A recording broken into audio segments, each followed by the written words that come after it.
I apologize, guys. Recorded live. Okay, here we go.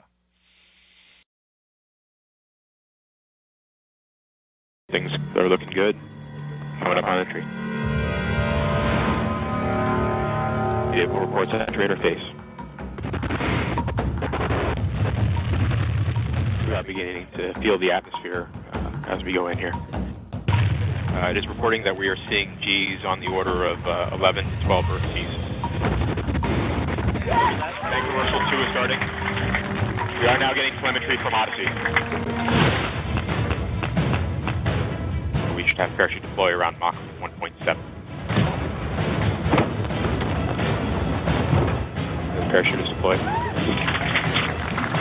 We are decelerating. Speed chill has separated. We're found the ground. We're down to 90 meters per second at an altitude of 6.5 kilometers descending. Standing by for back shell separation.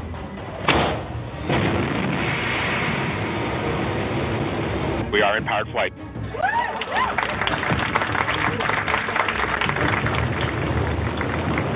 We're at an altitude of 1 kilometer descending. Standing by for sky crane. Sky crane has started.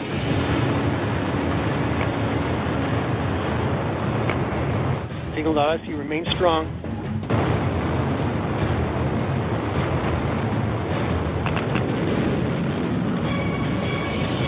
Touchdown confirmed. We're safe on Mars.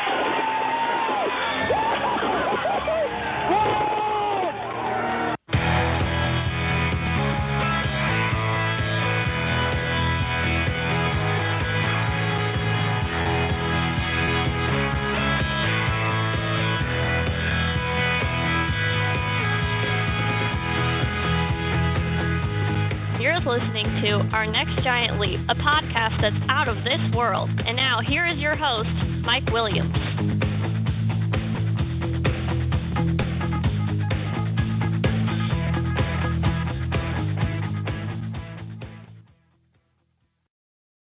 Well, hello, everyone, and welcome to another episode of Our Next Giant Leap. I am your host, Mike Williams. Hope everyone had a great couple of weeks.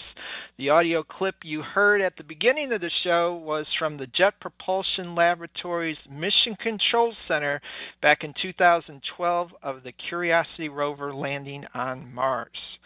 Thank you for joining me today. This show is recorded live on TalkShoe every other Tuesday at 7:30 p.m. Eastern Time if you live in the U.S. For more information on how to listen in live, go to my website, mikewilliamsinc.wordpress.com, and click on the TalkShoe link. Last year marked the 50th anniversary of Mariner 4. The first spacecraft to ever successfully fly by the planet Mars. Scientists have been astonished by the first images that were revealed.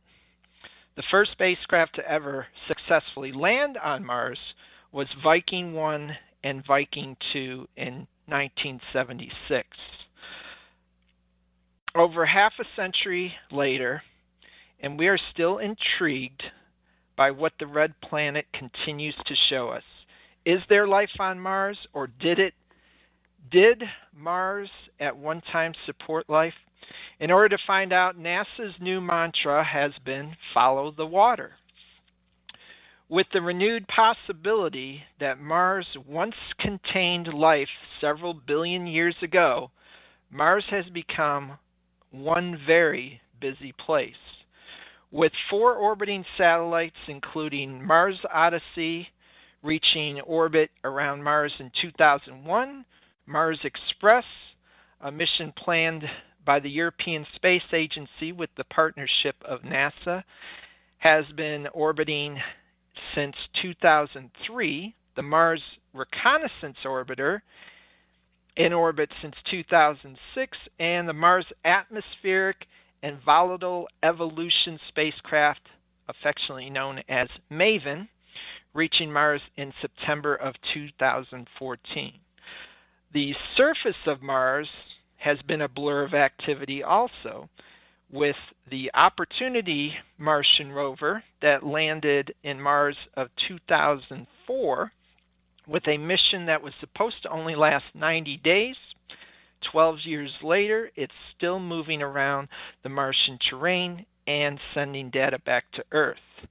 Its sister spacecraft, Spirit, got stuck in soft Martian soil in late 2009 and was downgraded to a stationary science platform. NASA finally lost all communications with it on March 22nd, 2010. And last but not least, the Mars Science Laboratory rover, affectionately named Curiosity. Curiosity was launched aboard an Atlas V rocket from Cape Canaveral Air Force Base in November of 2011 and landed on Mars August 6, 2012. Weighing in at over 1,000 pounds and having the mass of a small car, Curiosity is the largest and most complex robotic spacecraft ever sent to Mars. Considering half of all spacecraft sent to Mars end up in failure, getting a spacecraft the size of a car on Mars was no easy task. How Curiosity made it to Mars is the result of reasoned engineering thought.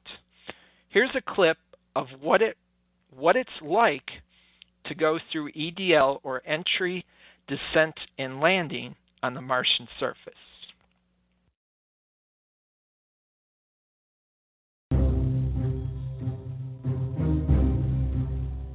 When people look at it,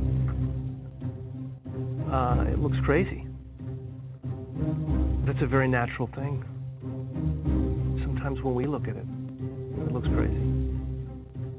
It is the result of reasoned engineering thought. But it still looks crazy. So the top of the atmosphere, down to the surface, it takes us 7 minutes. It takes 14 minutes or so for the signal from the spacecraft to make it to Earth. That's how far Mars is away from us. So when we first get word that we've touched the top of the atmosphere, the vehicle has been alive or dead on the surface for at least 7 minutes.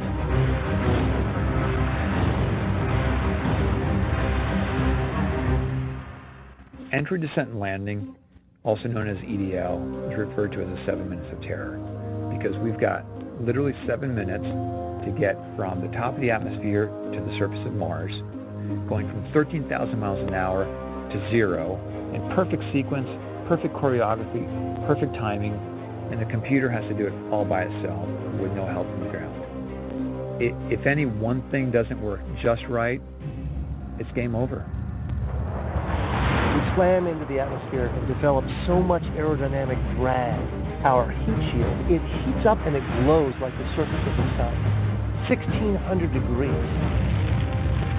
During entry, the vehicle is not only slowing down violently through the atmosphere, but also we are guiding it like an airplane to be able to land in a very narrow, constrained space.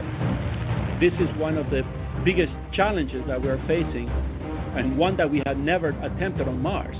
Mars is actually really hard to slow down because it has just enough atmosphere that you have to deal with it. Otherwise, it will destroy your spacecraft. On the other hand, it doesn't have enough atmosphere to finish the job. We're still going about 1,000 miles an hour. So at that point, we use a parachute. The parachute is the largest and strongest supersonic parachute that we've ever built to date. It has to be able to withstand 65,000 pounds of force, even though the parachute itself only weighs about 100 pounds. When it opens up that fast, it's a neck-snapping 9 Gs. At that point, we have to get that heat shield off. It's like a big lens cap blocking our view of the ground to the radar. The radar has to take just the right altitude and velocity measurements at just the right time, or the rest of the landing sequence won't work. This big, huge parachute that we've got, it will only slow us down to about 200 miles an hour. And that's not slow enough to land. So we have no choice, but we've got to cut it off and then come down in rockets.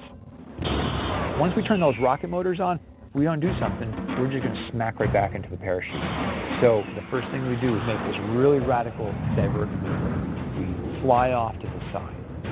Diverting away from the parachute, killing our horizontal velocity and our vertical velocity, getting the rover moving straight up and down so it can look at the surface with its radar and see where we're going to land.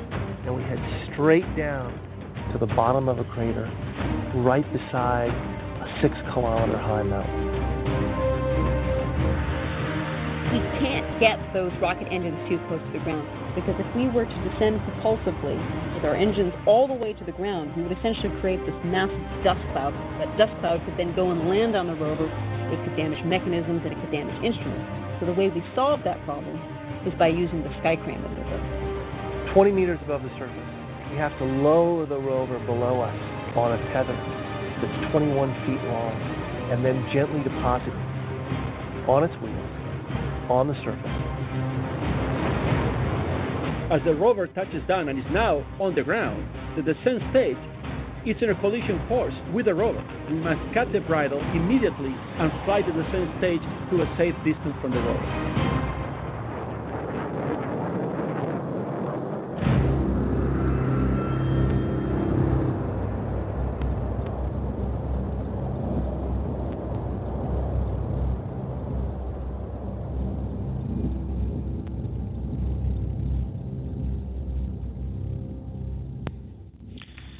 Not so easy to get to Mars, is it? Now, here's a few facts about Curiosity. The lasers fixed on the top of the rover's head can shoot at a distance of up to 23 feet and vaporize anything in their path. The vaporized substance can then be analyzed by scientists to see if the landscape of Mars is toxic. Curiosity has 17 cameras mounted on it. Some cameras can take pictures smaller than the width of a human hair. It has a 2-inch drill, which gives it the capability to bore holes deeper into Martian rocks than any other previous rover. And Curiosity's mission was planned for 2 years, but has now been extended indefinitely. And with its built-in nuclear power plant, it's capable of generating electricity for up to 14 years. So now we go to the question of the week. How far and how long does it take to get to Mars? Okay, the closest that Earth and Mars would approach each other would be when Mars is at its closest point to the Sun and Earth is at its farthest. This would put the planets only 33.9 million miles apart. However, this has never happened in recorded history. The closest approach of the two planets occurred in 2003 when they were only 34.8 million miles apart. The two planets are farthest when they are both the farthest point from the Sun, or the opposite sides of the star. At this point, they can be 250 million miles apart. The average distance between the two planets is 140 million miles. So for a spacecraft to get there requires a little bit of orbital mechanics. Depending on the distance, it can take anywhere from 6 months to a year to get to Mars. And now you know. There will be, as always, links in everything I talked about in the show today in the show notes. I want to thank everybody for joining me today, whether you joined in live on the phone, via computer, the chat room, or you downloaded the show. Our next episode will be Tuesday, February 2nd, Orion, America's next generation spacecraft, taking humans farther out into space than ever before. It will air live at 7:30 p.m. Eastern Time here in the U.S. on TalkShoe. For more information on how to join in live on TalkShoe or for all the show notes and links, go to my website, mikewilliamsinc.wordpress.com, and click on the podcast button. If you have any questions or comments, you can drop me a voicemail at 321-351-8539. That's a U.S. number, of course. Or send me an email at mikewilliams573@gmail.com. And don't forget to follow the show on Twitter at OurNextGiantLP, all one word. As I leave, I want to play a song that was put together by some students at JPL, the Jet Propulsion Laboratory, and I'll have a link to all the show notes, I'll have a link in the show notes to the music video. I hope you enjoy it. Have a great couple of weeks, and I'll see you next time. Bye, everybody. Okay.